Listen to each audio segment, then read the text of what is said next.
The PM's former chief spin doctor has lifted the lid on yet more lurid details about Boris Johnson's final months in office. Boris Johnson described Sue Gray as a psycho, according to the PM's former spin doctor Gito Harry.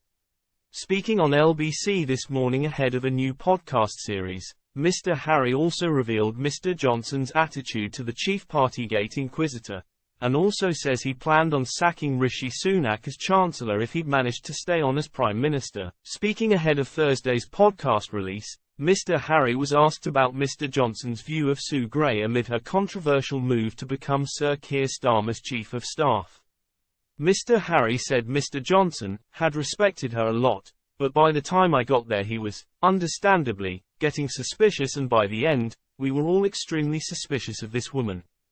He also revealed Ms. Gray had a press officer, and it took me weeks to realize where all these leaks were coming from, with journalists subsequently moaning to the former comms chief.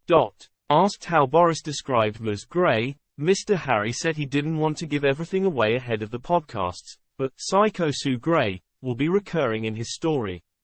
He said, there was a sense that she lacked perspective as to what he had done. Towards the end I think he rightfully thought that there was no perspective and things were completely out of all proportion. Mr. Harry also criticized Harriet Harman, the Labour chair of the Commons Committee probing whether Mr. Johnson lied to Parliament. He said Ms. Harman is not a High Court judge, she's the former deputy leader of the Labour Party, and yet he's meant to trust her that she's going to come to a dispassionate objective verdict on whether he lied to Parliament or not. Mr. Johnson's former right-hand man in Downing Street also revealed that the PM had planned to sack Mr. Sunak at his next reshuffle, though Mr. Sunak's own resignation as Chancellor beat him to it.